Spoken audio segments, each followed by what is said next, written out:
Yeah, I'm Valerie. So I run TBC with the leadership team, and we put on these events to help underrepresented people enter, stay, and thrive in the STEM industry. And I'm really excited about today's webinar because while it's really great to learn all of those technical skills, if you don't have some of these other skills to support you, you won't really stay or thrive like we really want people to. And this, like, I've been trying to find someone to do a talk like this for a long time, and I'm really, really glad that Lucas was able to spend some of his time with us today. But more on the housekeeping stuff. Zoom, some of you might have heard us fumble around a little bit today, has changed some of their UI, so it looks a little odd and it's kind of harder to follow. So there is a chat session or chat functionality that you can type into and talk to everyone here. But you have to make sure that when you're typing in your message into the chat box, that you're selecting all panelists and attendees so that everyone can see it. If you don't choose that, then we won't be able to see everything. And there's anything else as far as Zoom? There's also a way for you to post a question. If you click on the Q&A little icon at the bottom of your screen, you can type in a question and we can answer it that way and handle those questions. But outside of some technical things, one of the other things that I would like to talk about is our code of conduct. Because TBC is a community that works with underrepresented people, we understand some of the burdens that people in protected groups face, and those things are never okay in this space. I know we're in a digital form and we're not in person anymore, so weird things can still happen here. And if anything makes you feel uncomfortable at any time, feel free to reach out to anyone in leadership that currently on the call. It's me, Vanessa, and Ebony. Reach out to any of us through the chat or offline, well, not offline, but off the webinar in our Slack group or by email at hello@techbychoice.org, and we will handle the situation that way. So yeah, I think that's all the housekeeping notes. Vanessa, did I miss anything? No. Awesome. So if anyone, again, has any trouble navigating the Zoom UI, just let us know and we'll try to work with you. Also wanted to just throw it out there that this session will be recorded. So if you have to jump off at any given time, don't worry, we got you. We're gonna throw this up to YouTube. So yeah, you can watch it there. So I'm gonna go ahead and stop talking and turn this over to Lucas. Thanks for having me. I've been a member of Tech by Choice for a few months now, and it's been cool to see just the camaraderie and the support just within the Slack group, and then also all these great programs rolling out. I live in Fort Collins, Colorado, so obviously I was never going to be able to make a physical presentation for most of what you guys are. Just lucky enough that there's been some remote opportunities, so I'm happy to be here. I'm excited to share some of what I think could be just helpful and empowering to you. I know at this stage, especially people in tech, there's always that question like, should I be working with a financial planner? You don't have to, so that's not what this is about. This is to kind of show you the framework of the ways you can think about your life, your money, and try to make sure these things get aligned so that you can be confident in your future. So the tagline for Level Up Financials Planning is to take your financial confidence to the next level. And it's because I believe that if you feel confident about something, then your life is just gonna be that much better, especially when it involves finances. So my company, I started Level Up Financial Planning 2.5 years ago now, and it's been awesome. It's a little bit different. I'll talk to you about that in a second. But yeah, today we're going to be talking about how to program your money. Before we dive in, definitely use the Q&A function for any questions you want me to see, because that pops right into my visibility as I'm talking, and so I'll try to hit on those questions as I go through the presentation. If I don't hit on everything as we're going through, I'll definitely make sure I circle back at the end and answer everything. And then chat will be useful, but it just won't be something that's going to pop up right in my face as I'm going along. So the way I was thinking about this presentation before I reached out to Val, and I actually presented it to Galvanize and Hack Reactor about a month and a half ago, and it's just kind of you as technologists, many of you are programmers, and so you kind of use code to tell computers and different machinery what to do, and everyone has that same kind of power to tell your money how you want to use it, how you want it to work for you, and that's really what this is going to be about today. So because I'm a financial planner and it's like a highly regulated thing, there's these disclosures. Basically what it says is the information I'm going to cover today is going to be for educational purposes. I don't know anyone's on this call specific unique situation. So it's definitely more education based. It can't be considered direct advice because I don't know your situation basically.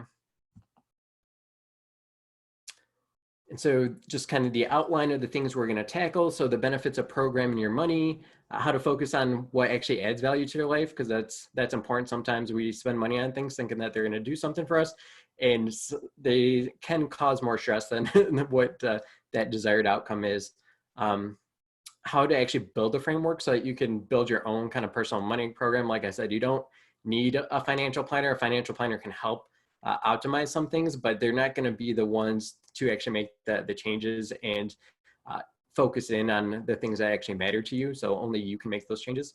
We'll talk a little bit about choosing investments. I don't want to go too much into the weeds with that because that very much is dependent on your goals and what's important to you.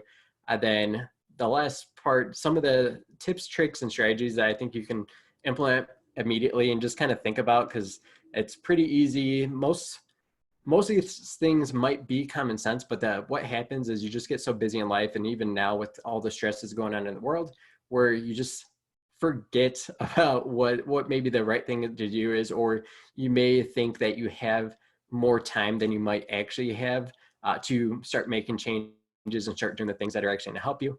I didn't include it in the slides, but I recently created just kind of like an infographic or an image that showed the kind of contrasting lines of if you started planning and started being intentional with your money early on, it's actually way easier. It's more powerful than if you wait till later on in your career, because you lose that valuable time that your money could work for you and kind of compound.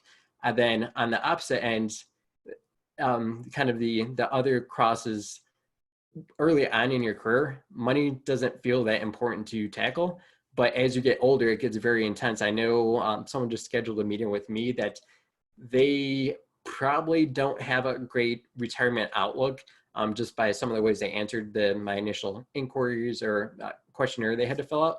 And so it doesn't look like they're going to have that much money in retirement, but I bet you it's really important for them that they do. And so it's one of those unique kind of conundrums where some people, or I guess the common saying is like youth is wasted on the young, kind of the same thing with that time that you have to make the most of your money decisions and make life easier. So just really quick on Level Up and why I created Level Up and my background. So it took me a long time to figure out what I want to do after I finished high school. I was working and doing community college for a while, started tinkering with my 401k employee stock purchase plan that I had at the bank I was working at, and got really interested in it, started figuring out that other people, this wasn't their strong suit, kind of handling finances, especially once you get into things beyond just even budgeting. And it's because these things aren't taught in school. But that's where my kind of passion and realized financial planning exists. Moved out to Colorado from Illinois to become a financial planner. And so I've been doing this for, holy smokes, it's like 5 years now. And so, and I started Level Up Financial Planning 2.5 years ago. And what makes Level Up Financial Planning a little bit differently is actually work with anyone that wants to work with a financial planner and is willing to kind of invest their time and really wants to understand, like, are you on track? Are you making the best decisions with your money? And that's not the case for most financial advisors. A lot of financial advisors, and this is how it was before I started my own company, is there's a dollar limit in order to start working with them. So at the firm I used to work for, the limit was $500,000. So that meant I was only talking to people 50s, 60s, about to retire, basically, that already had like 500,000 to like 2 million, I think was the typical client there. And so there's all these people that probably could afford financial planning advice, but were being turned away because it's like, I'm not going to make a bet or gamble on someone unless I know they're already going to be successful. It's kind of how those companies and most financial planners think. But I really wanted to kind of flip the switch around and help people get to that point, because I know, like this call I'm going to have coming up, I know a lot of people are not going to understand or know all the right things to do while time is on your side and while you can actually make changes and have them be more meaningful. And so Level Up Financial Planning is more kind of subscription based, and it allows kind of access to financial planning that most financial advisors don't provide. And then also the quality of level and service is definitely higher than what you'd get from an investment advisor who only wants to talk about investments and not even at any of the stuff we're going to tackle today, which is going to be more kind of financial planning and thinking about your future. So you guys can just answer this to yourself, but when you kind of think about your current situation, do you feel like your actions line up with your goals? And it's always going to be a range, right? It's never, well, sometimes it's pretty clean cut. Sometimes I'll run into people like, oh yeah, I'm horrible with money. I know I'm horrible with money. And then there's some people like, oh, I'm awesome with my money. But then when we look at it, we say like, there's actually lots of room for improvement there. And so what happens is it's hard to think long term. Long term for a lot of people is like maybe next month. So they're like, if my paycheck this month can last till next month, that's pretty long term. I think that's a win. It's better than probably a good majority of Americans and just kind of people in the world.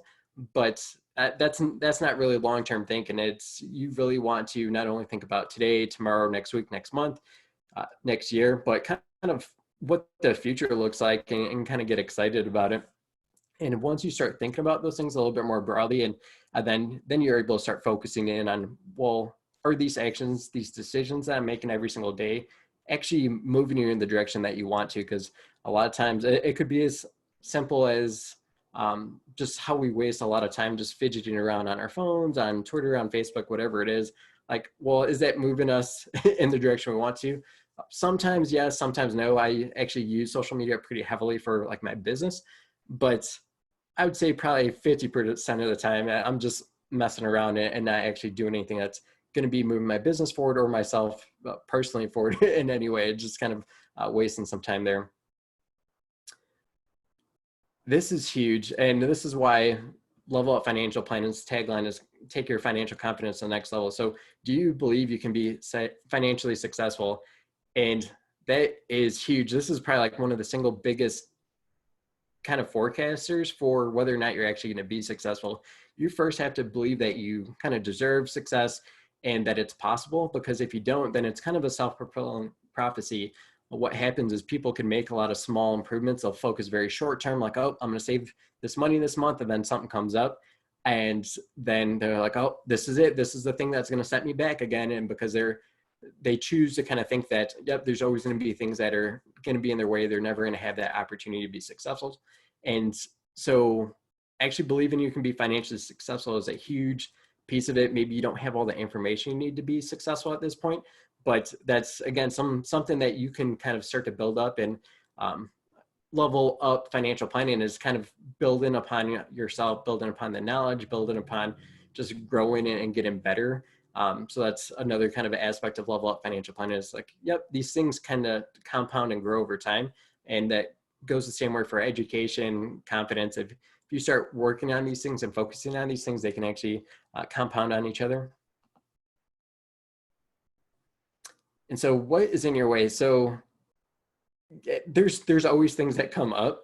And really the biggest difference is like, what are you going to do to get past it? I don't know if any of you have seen the new series. It's like a short mini series on Netflix called, actually, I don't know what the actual name is, but it's about Madam C.J. Walker. And it's a phenomenal story. It's only 4 episodes, I believe, long, but Oh, so good. it was, it's Self-made. self-made. And Yeah, yeah, Octavia Spencer. yeah, yep. It's about time she gets a lead role because that was phenomenal. But basically there's so many reasons and excuses to say, you know what, like I can't possibly do it, and those things are always going to come up. And so what she did in moving is based off a real life story is she became the first woman millionaire, basically, like not just African American female woman to be a millionaire, but the first woman just in America in general. So that's pretty phenomenal. And yeah, lots of obstacles. I'm sure the miniseries didn't even cover everything that got in your way, but that's the difference between kind of getting to where you want to go and kind of letting these kind of boulders get kind of stuck in your way. And there's lots of ways around it. You can try smashing right through it. You can try to find ways to climb over it, go around it. You can partner up. Tech by Choice just in general has a great community. So just finding a community is something that could be super powerful as far as helping you kind of push past anything that's in your way. And this is not just financially related, but just kind of career life type stuff. But I think the most important thing though is like, who's in control of your financial future, who's in control of your life. And it's easy to think that these outside forces, these different things that are in our way, are actually controlling you and kind of making sure that you're not able to do stuff. But again, those are excuses in a lot of ways. And not to say there's not issues that people have to kind of fight for and maybe fight harder than they should have to.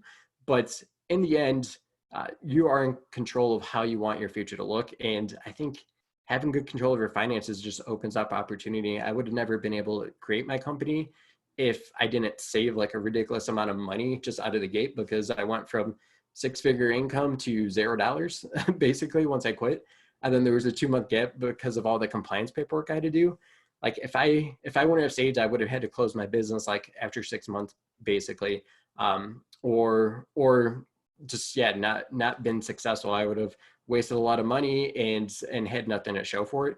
And it's because it was important to me. So being able to do this and help people the way I'm able to now was more important. And so you just have to think about what it is that's actually gonna make you focus on these things that you can control and start to align those things up.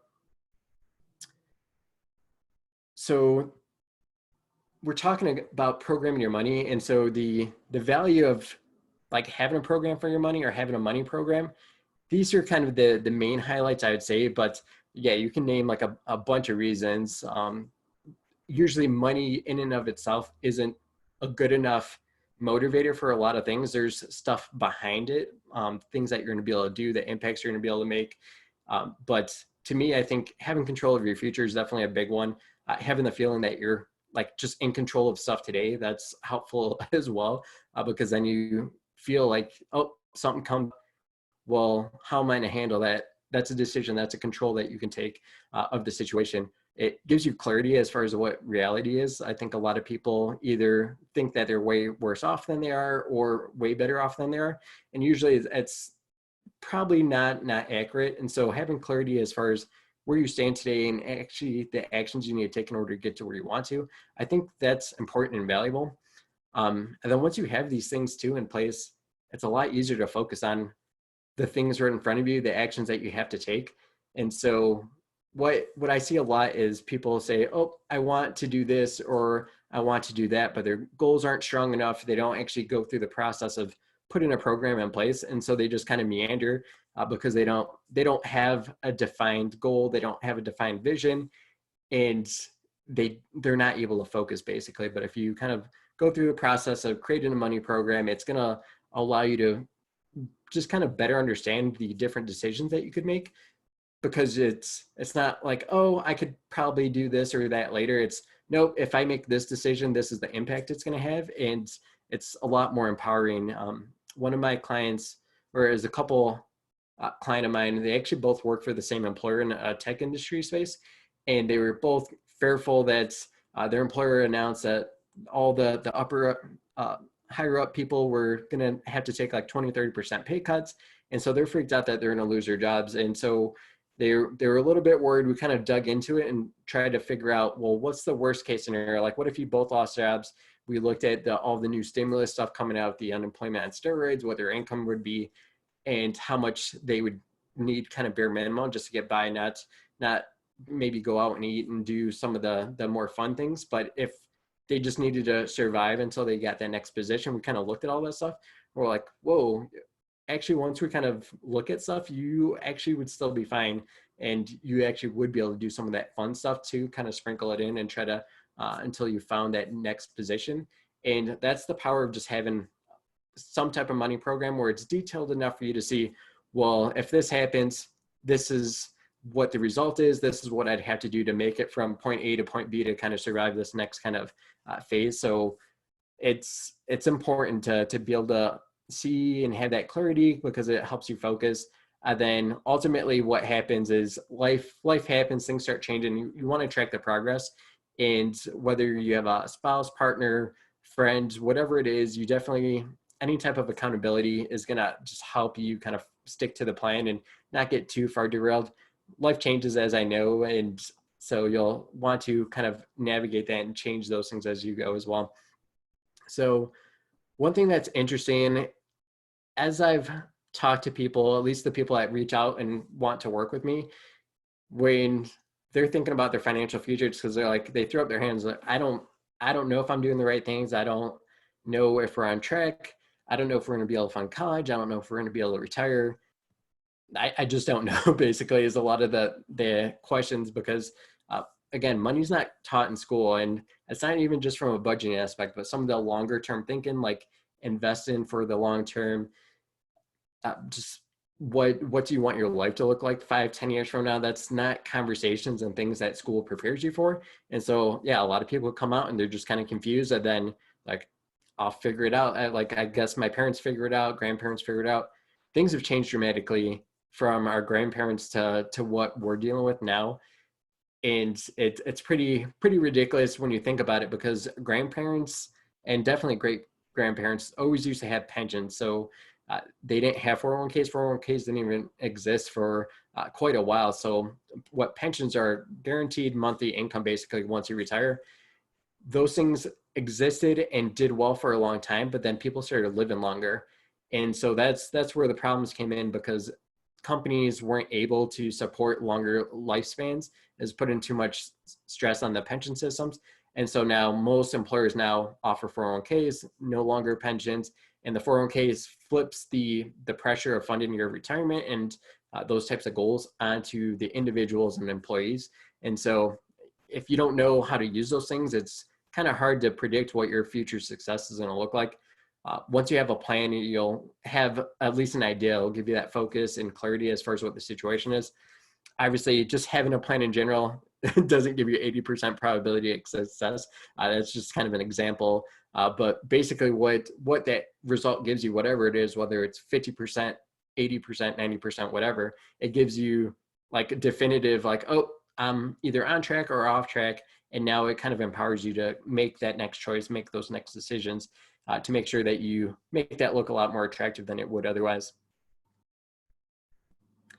And as I'm going through, just a quick reminder, feel free to ask questions on the Q&A, because I'll definitely tackle these things as I'm going along, especially if I happen to catch it, we're on that same topic.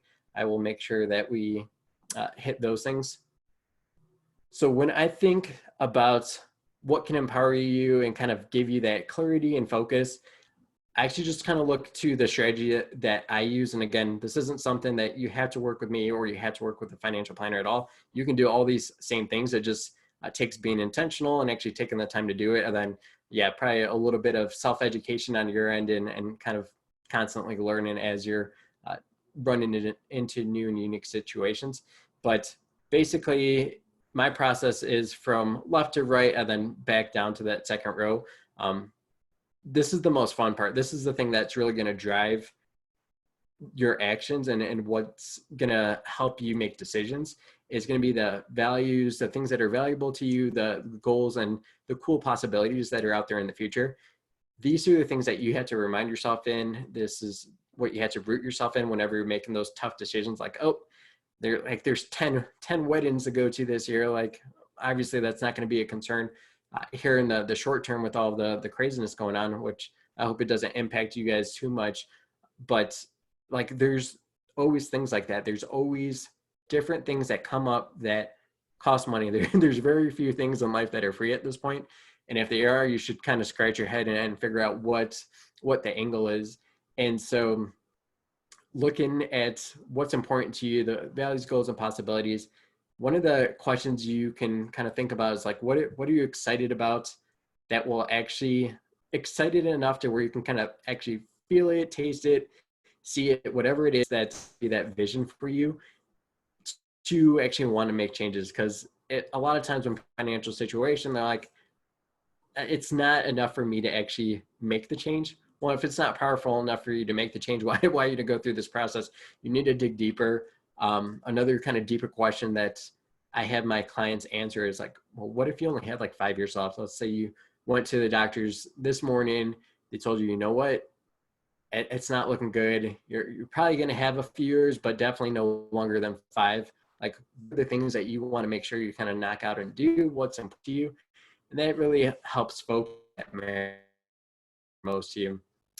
Then once you kind of get that vision for your future, and it doesn't have to just be super long term, it could be next year, it could be the next few months. Again, like I said, most people when they think long term, they longer than a month or two is already long term. But yeah, you definitely want to kind of have these different markers at different kind of stages. Next few months, this you want to occur. A few months after that, you want this next thing, like buy a house or relocate, change careers, whatever it is. There's all these different milestones kind of along the way that are worth celebrating and worth being excited about. And then the next step is, once you have that, then you kind of start digging into the financial stuff a little bit, figure out where all your stuff is.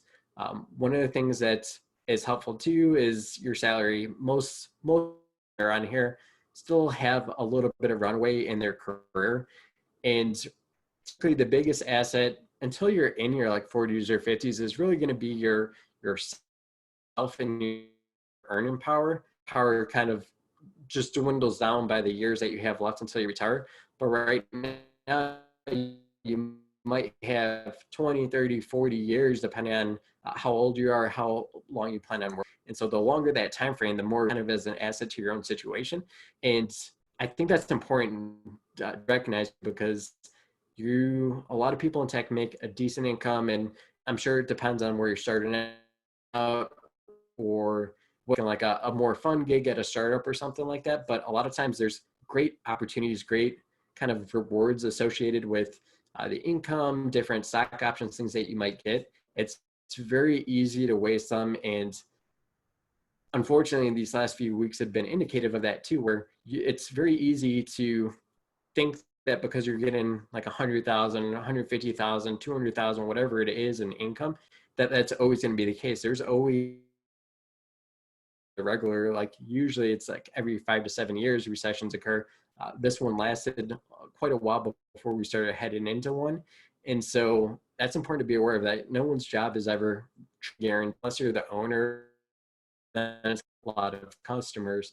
But when you think about that, if your income was taken away and you were earning 150,000, but you're actually spending all that money, that's a lot tougher for someone to navigate than someone that's making 40,000 and then they lose a job short term, as indicated by kind of the unemployment situation right now. Unemployment, especially with the unemployment on steroids, the additional $600 a week, that's super huge, and it's going to make a big difference more for the people on the lower income side and less so for the people that are in tech that are making 100,000 or more.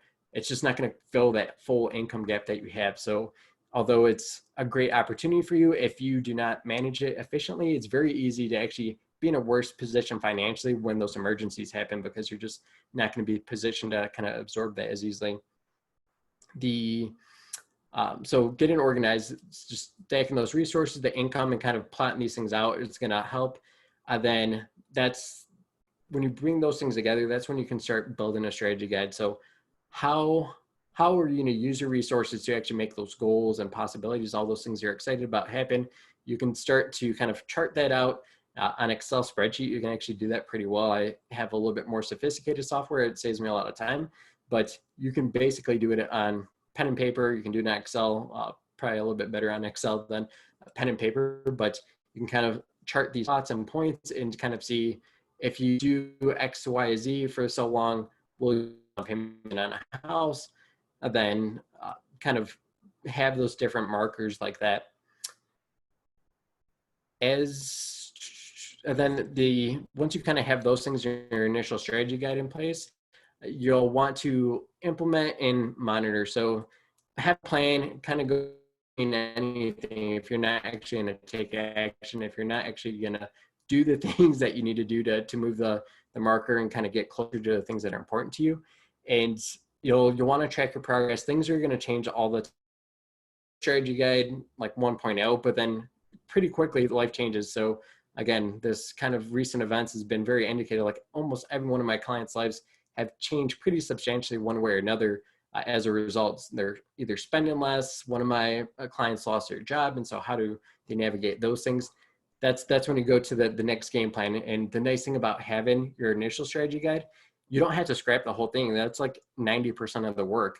So now that you have the strategy guide, it's just kind of tweaking, monitoring, and making sure that you're staying on top of things. And then when your goals change too, and your goals can change. I didn't necessarily know I was going to start my company until some things happened at my work where I just wasn't excited about working with my boss anymore. And on top of that, there was always this drive to help other people that traditionally don't get access to this. So as life changes, things come up and there's new opportunities. You might say, oh, yep, we might have to make more than just a 10% adjustment on the strategy guide, but still you have the core there and you're able to change your path and trajectory if your situation changes.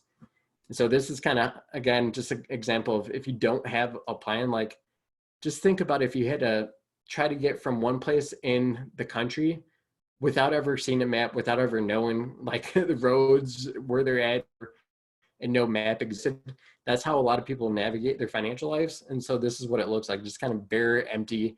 You kind of have a strategy guide in place or money program. Like basically you can at least have these markers where like, oh, now you can see like if you're going on this path and something comes up, there's construction on a road, you need to take a detour, like, oh, that's going to add an extra year before I retire or whatever.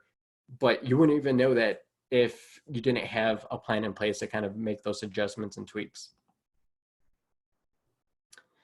So I think where probably a lot of people want to see a little bit more is going to be the investment side. So I think it's important just to mention this now, and I'll probably mention it a few times when just talking about investments. Investments are just the tool. They're not the actual plan. And so that's going to be important to be aware of. You do not want to get confused thinking that just growing the investments just for the sake of growing them is ever the most important thing, because there's shocks that happen in the market. And if that's the most important thing to you, you're going to be freaking out. That's like you can make it feel like you lost your job essentially if you focus so much on the investments, if your investments are so important to you, even though investments, they're definitely, when you choose to make investments, hopefully they're going to be more long-term in aspect in nature. And so just remember, they're a tool to help your plan out, help you achieve those goals and do the things that you want to do. They should never be the goal, because then it's very easy to make behavioral mistakes there.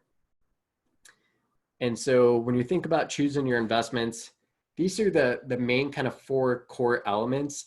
And I'm not going to spend too much time on this. If you guys have specific questions, I'll definitely tackle those.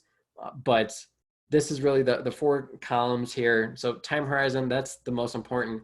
Anyone that has a short-term time horizon, you should not be investing your money, because it's really at that point, it is a gamble. I don't think investing in diversified assets is a long-term gamble. But when you try to say, hey, I'm going to put it in here, but I need it out in 6 months or a year or even 2 years, it's still too short of a time frame. And there's just too much risk of volatility in the short term where your money might not be the same value. It's unlikely to ever go to zero unless you just undiversified. You bet on a single company and that company just goes bankrupt. If you're diversified, it's never going to go to zero, but no one likes losing money. And it's even scarier when you actually need that money. For example, a lot of my clients, when they come to me, a goal for them is like, should we buy a home? And once we realize like, yep, we talk through things that's very important for them. Well, now we need to figure out where the money's going to come from a down payment. And they have funds sometimes available, especially a couple of them had like inheritances and things like that. But I was like, hey, we're not going to invest this money that's going to be for a house down payment because I don't know what the stock market's going to do in the short term. And probably you don't. I know no one really does in the short term know what the stock market's going to do. So if it's okay with you, we're not going to invest this chunk of money because that's for your home in a year or two. And so we're not going to take the risk that all of a sudden a $500,000 home now has to be a $300,000 home because we lost 50% of your down payment. So it's important because a lot of people that don't educate themselves on this, they'll just put every last penny. They don't have an emergency savings. They don't have anything to kind of fall on in case of unemployment, in case the stock market falls and all of a sudden they have a goal coming up that they were hoping to fund. One cool thing, if any of you have little ones or plan to have little ones in the future, there's a feature in 529 plans, which are college savings plans, where you can choose an investment style where the risk gets lower as they get closer to age 18, 19. And that's good because if you don't go into those programs and people are doing it themselves, they're like, oh, I need to catch up on college because college is expensive. And so they get ultra aggressive. And then all of a sudden 18, 19 rolls around. And what if the stock market's not doing well? Like, sorry, instead of paying 2 years of college, we're only going to pay like one semester of college because we made horrible decisions with the investments because it was really short-term money, but we were investing it like it was long-term. So yeah, that's enough beating on the time horizon aspect. I think another thing is return needed. Really can't even get to that return needed piece of the puzzle unless you have that plan, unless you have that strategy guide. So it's cool once you have that plan and strategy guide. And again, you can kind of do this stuff in Excel if you want to learn how to enter in the crazy formulas for it, but you can do it. You back in all those goals. You had to tie dollars to the goals. You had to put them in different years and timeframes that you're expecting to achieve those. But you can back in and say, well, with my resources, with my income, with the goals I'm trying to achieve, how much of an investment return do I need to kind of hit these things along the way? And it pops out. You can get it to tell you like, oh, you need a 7% return. That would be good if it says 7%. That's pretty common for a diversified investment. If it said you need a 30% annual return, I would say you probably should focus on other things that you can control a little bit more because no one can actually control the returns you'll get. We'll use statistics and probability to try to come in a number. Like I said, 7% is about average of what most people, I would say, would expect over the long term. Again, in the short term, that could be -12, it could be -30, it could be +30. And these things are always fluctuating and volatile. So you'll want to focus in on the actual return you need, and then compare that to that kind of next column, that risk tolerance. And that's how much you can stomach. And so that's where a lot of people were tested just a few weeks ago when the stock market just went like this. And then it bounced up a little bit, fell down, and now it's actually come up again pretty well. But what happens is people that don't go through this exercise, they don't understand how the stock market really works. They've only seen the last 7 or 8 years when it just kind of goes up, up, up, up, and up, that it does fall. And when it falls, what happens is the emotion and the realization like, oh, this wasn't what I was expecting. This isn't what I signed up for. As it falls, they sell down here when it's low. And that's the worst thing you can do.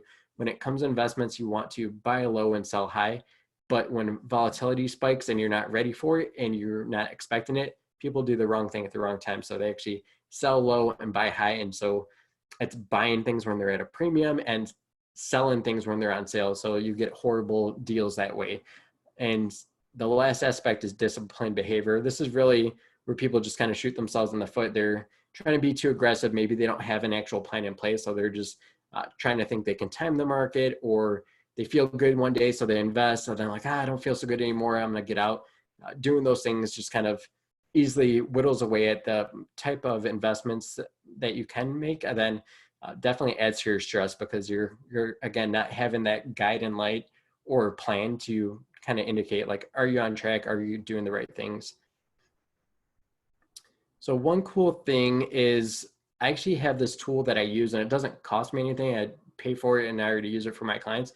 So it's free for you to request that complimentary investor profile. I'm in the Slack group, so you can just kind of shoot me a message with your email. I can get that out to you and make sure you have that. Looks like I have a question. Oh, I have a question about buying insurance policies as another form of save and invest in. So this one is tricky, and I I guess it's probably more tricky because I don't want to offend people. I think there's a lot of good salesmen that are insurance-based salesmen, and they actually get paid a lot of money to sell insurance policies with investments tied to them. They get paid a lot, and if you ask them how much they get paid, they're like, "Oh, don't worry about it. Like you don't have to pay me a dime." Well, it's because it's built into the premiums that you pay, so it's super expensive policies, and yes, there could be some investment portions in there, but the investments are very compressed as far as the ability for them to grow. And they're not typically my favorite. Actually, who those work for are the already wealthy type people.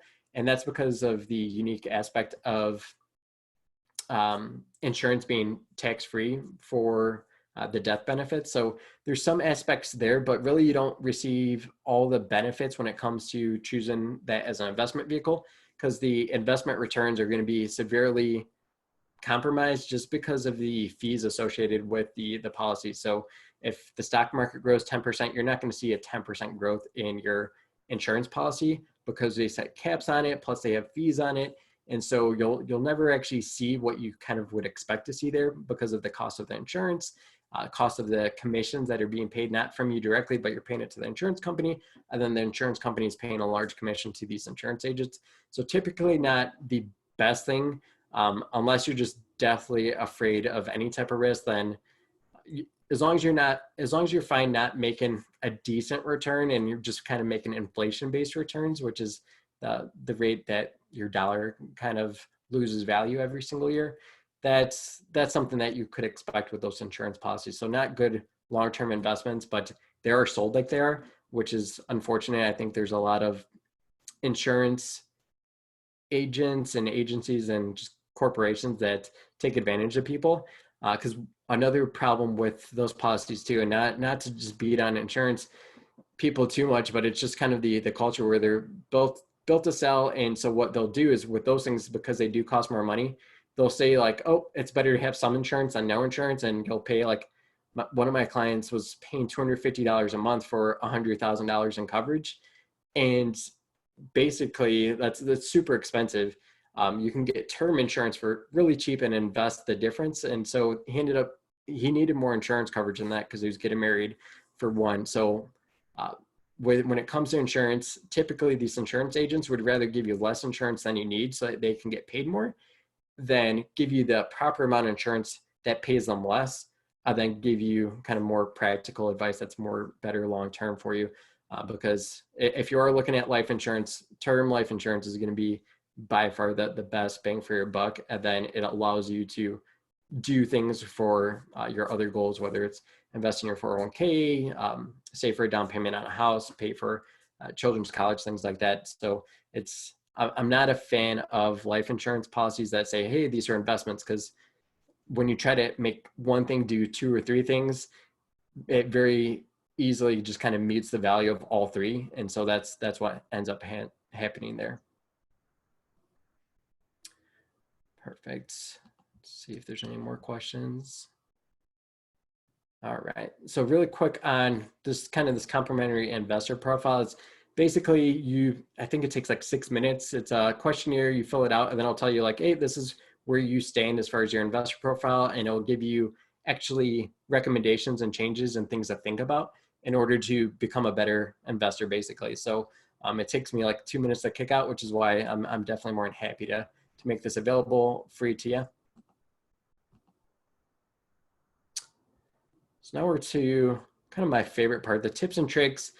There's definitely more stuff we can dive into in the Q&A for this, but just a couple of things that I caught that easily impacts a lot of the people watching this webinar right now that are in the tech space. So avoiding lifestyle creep, that's when I'm 30, 23 now. So when I think back to when I was 23, my spending was like half of probably what it is now. And it's because over time I've accumulated different habits, different things. And yes, pay had gone up and kind of contributed to that. But that's what happens to a lot of people is it's kind of, if you think of Tetris, where kind of levels just kind of keep building up, like things keep flying. You're like, oh, yep, I would like that too. And then that gets added on to your normal habits. And it quickly becomes an issue, and it impacts people even higher. So I know people make 250,000 that are in worse shape financially as far as achieving their goals than someone making $70,000. And it's just because of the discipline they let all of their kind of lifestyle creep accumulate. And I think one aspect of that is when you think you get like a $10,000 raise, like that's a lot of money, but probably like 30% of that at least is going to be taxed. And so it's not as much as you think. So that's important to know that when you get these things, you probably want, I definitely encourage you to spend and do things that you want to do, but just do it more practically, like save a portion, and then do some fun stuff with the portion. And obviously the more you save, the more opportunity and flexibility you have in the future, especially if you run into like recession type situation. Research large purchases. It can be fun. That's one thing that I found is I actually have a lot of fun researching and kind of comparing different things like, oh, should I get this or that? How are the benefits the same? How's the cost the same? What are these things actually going to do? And so if you take the time to research and do those things, that actually slows it down, could induce uh, actually happen to be an enjoyable experience too, of kind of doing like a hunting type situation. Then it reduces spending regrets too. So that's something that's obviously you reduce a couple of spending regrets that you would have otherwise made. And that's basically savings that you don't realize that you're saving because you just never made those poor financial decisions. And it gives you flexibility then when you knew things come up that you weren't expecting to not have the pressure of like, holy smokes, I already said yes to this, and this.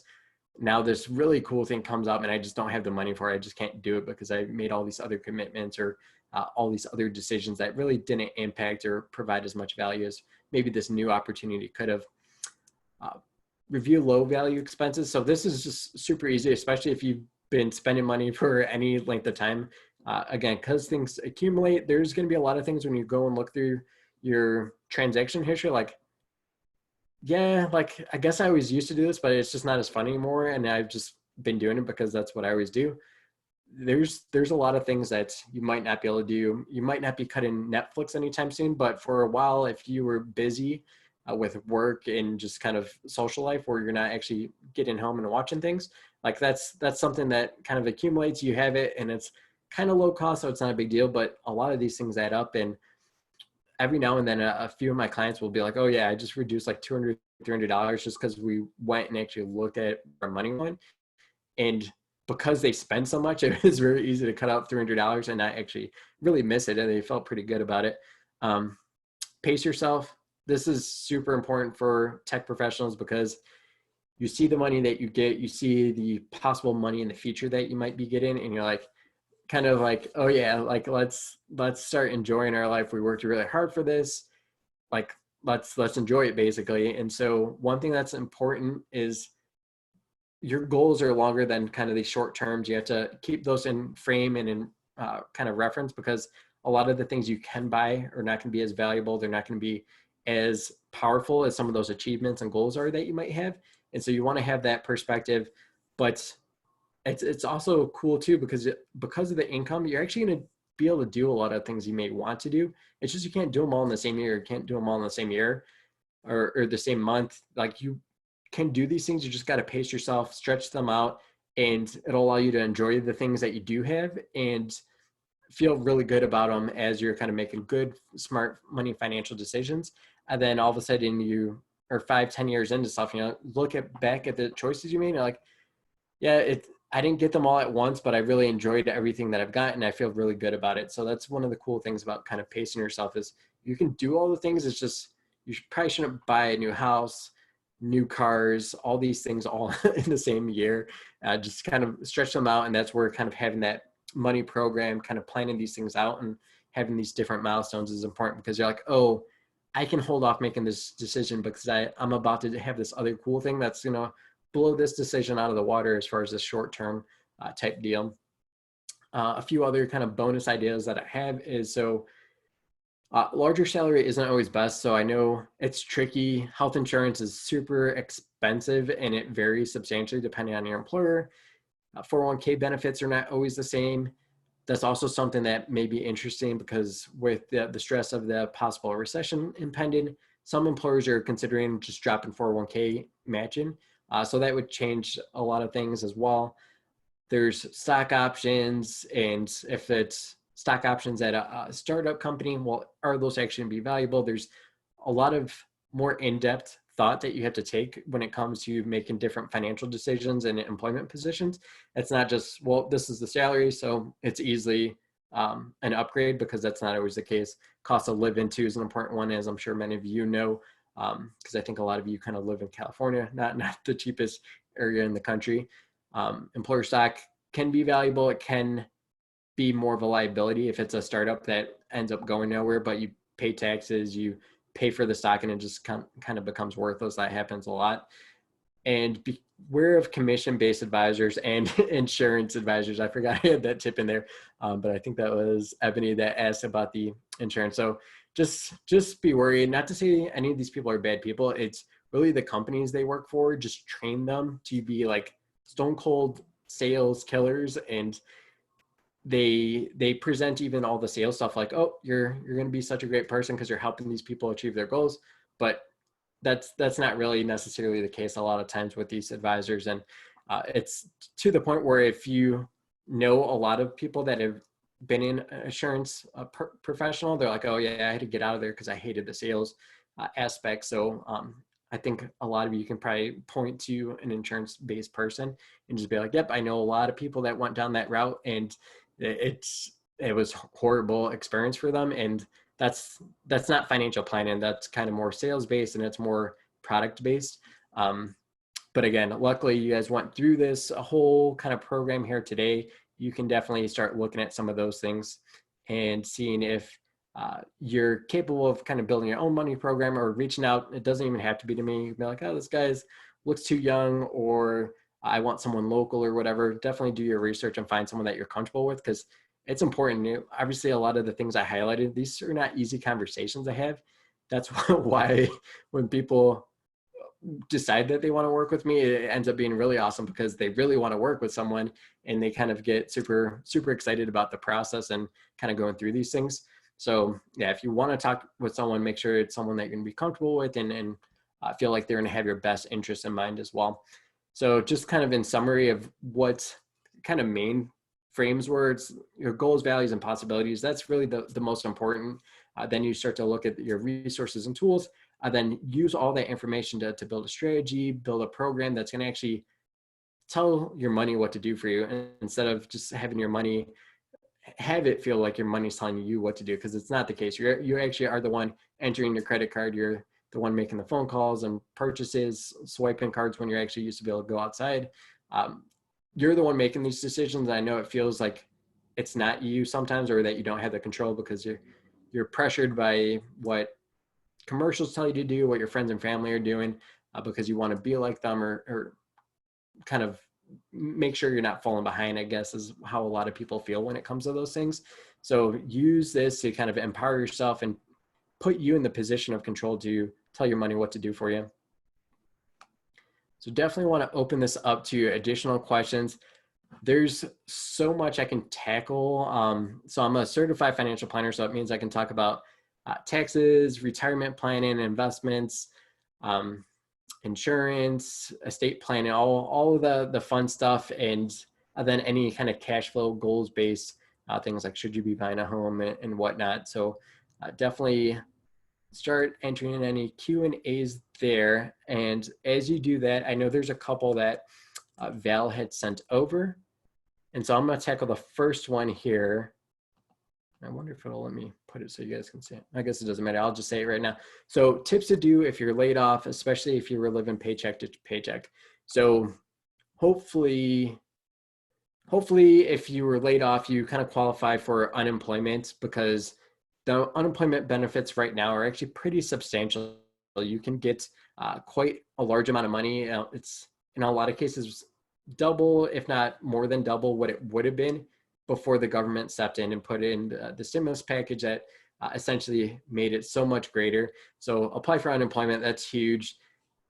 Again, if you're in tech and you kind of didn't have emergency savings built up, it's going to be tough. You're going to want to look at where your money is going and hitting the pause button on any things that are non-essential.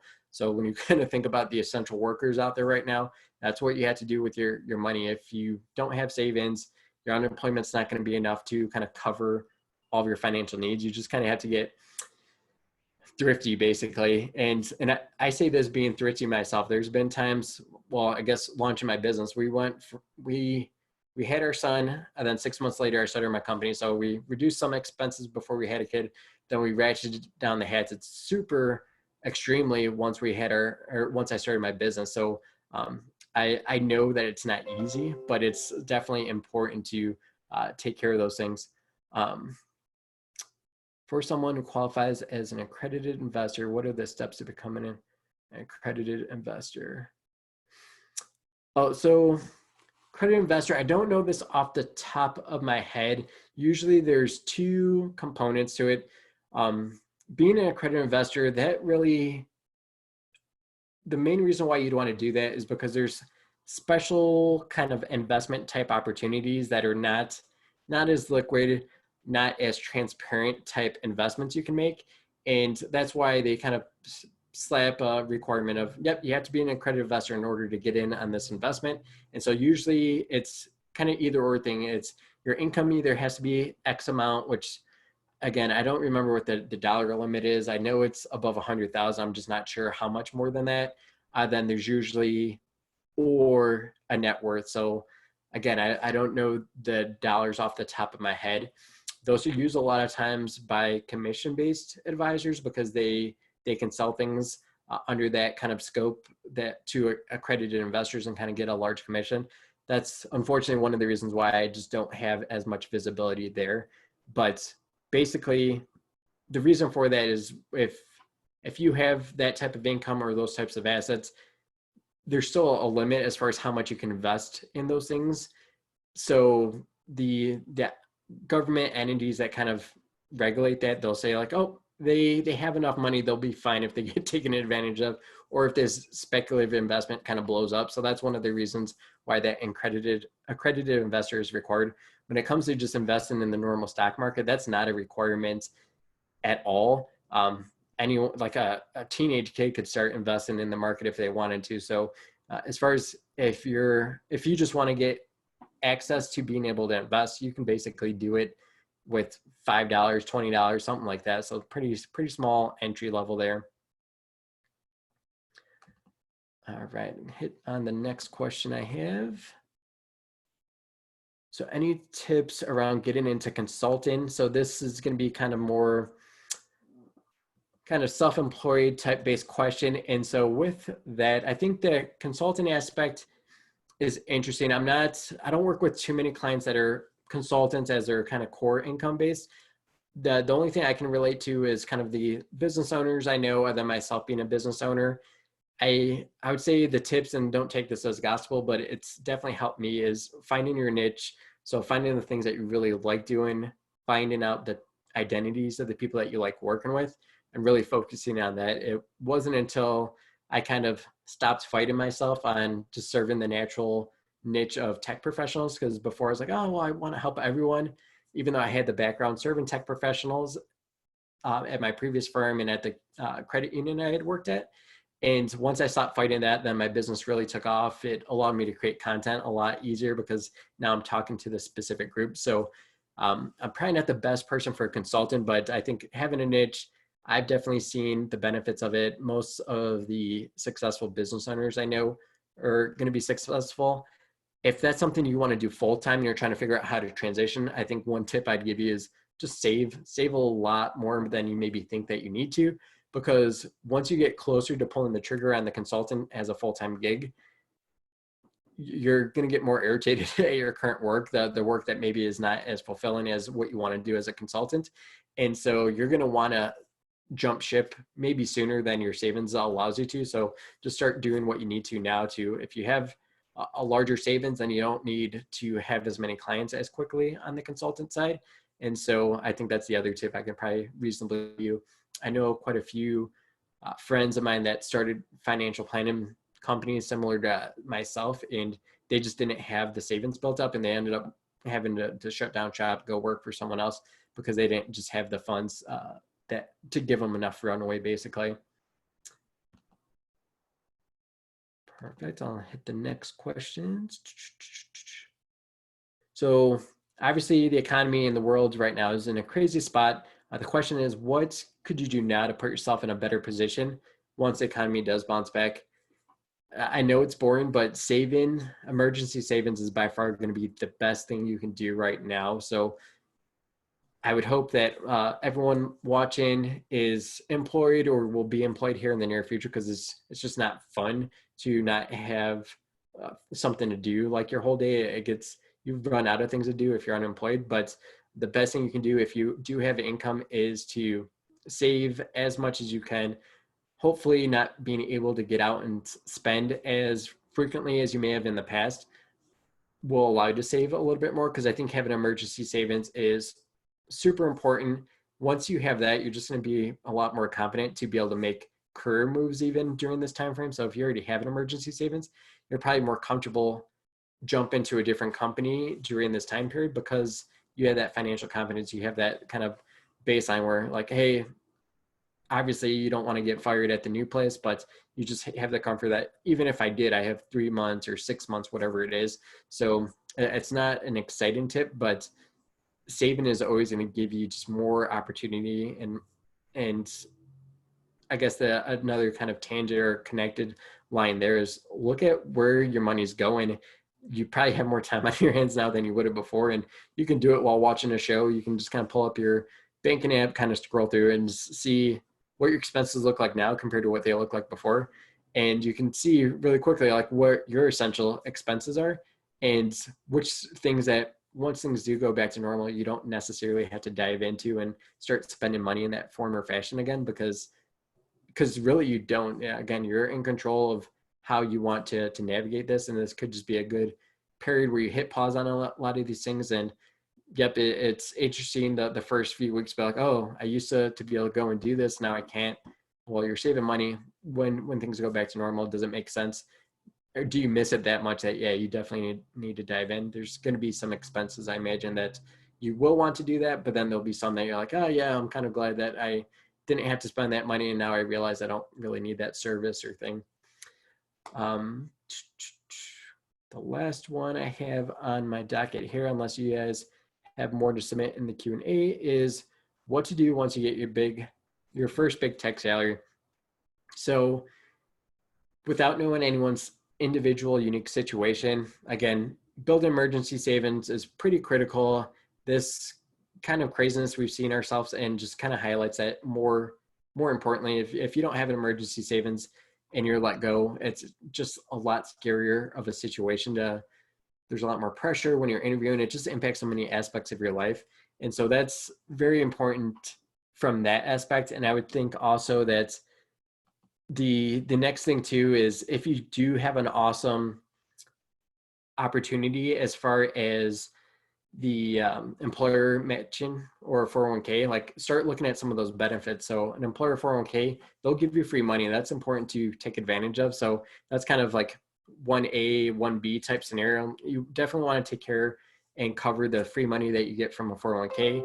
And then another kind of aspect would be, there's unique benefits too with employee stock purchase plans. So I know not all companies offer them, but when they do, it's a quick and easy way to just get, usually what I've seen is like a 1% pay raise basically, if you have employee stock purchase plan. So if you max out that plan, you can get about 1% pay increase. So it's free money there. If you feel like you're disciplined with your spending, having a rewards credit card is a no-brainer. If you're not as disciplined, I'd say wait until you are before you kind of do that kind of additional hack for your finances, because sometimes people, when they have credit cards, their behavior changes and they spend more as a result, because they're getting some money back in forms of rewards, but you only get 1% back, maybe 2% if you have an awesome card.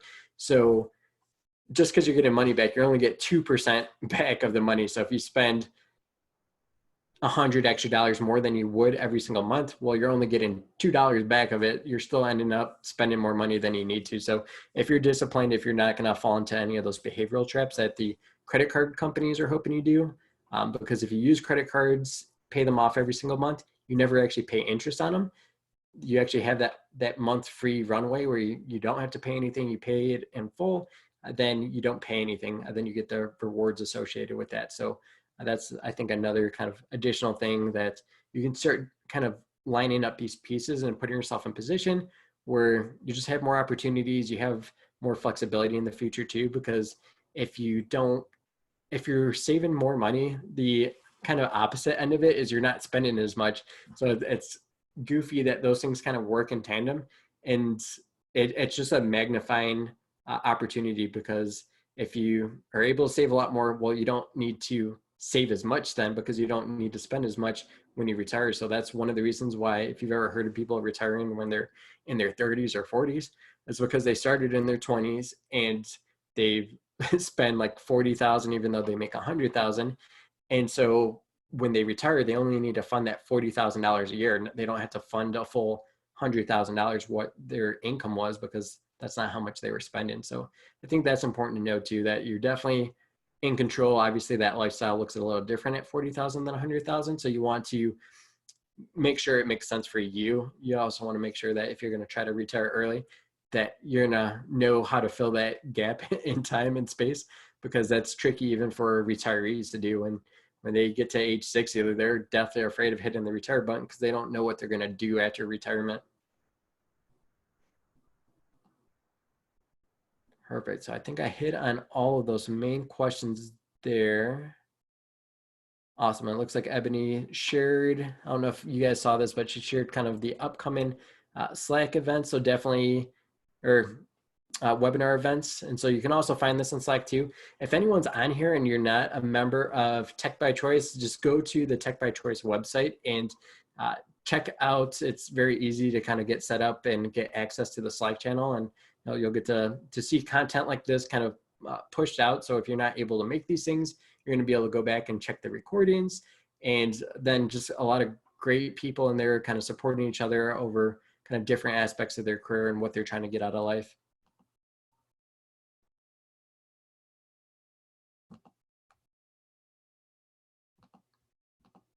I think one additional thing too, you can just kind of see, I have a lot of different forms of content. So I don't just do webinars, I do a lot of stuff.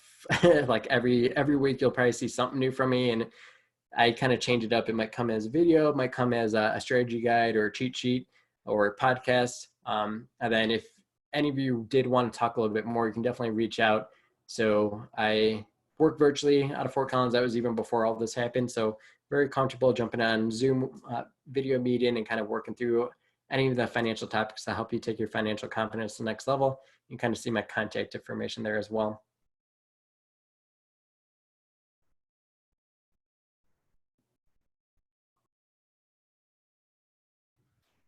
Well, that was amazing. Thank you so much for hosting this and talking to us about money and how do we program it to do exactly what we want. I definitely took some notes and I have some things to work on myself.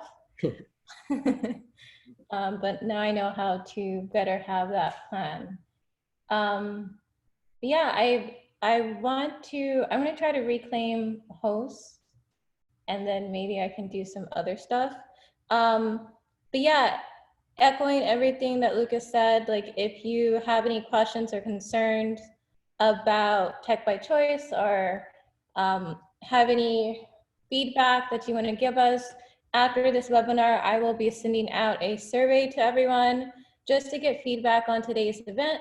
And if you have any suggestions for what you would like to see next as far as content goes, please let us know there.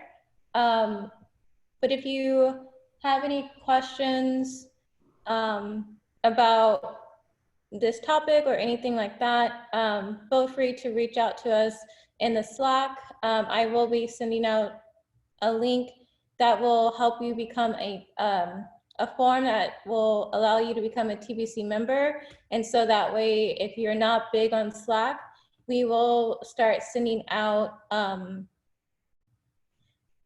newsletters that will highlight some up and coming events, because I know not everyone wants to be in 1,000 Slack groups. So I know that's a thing. But I'll give it like another 2 minutes to see if anyone has any questions. So we can address those now. And if not, we can go ahead and close out for today.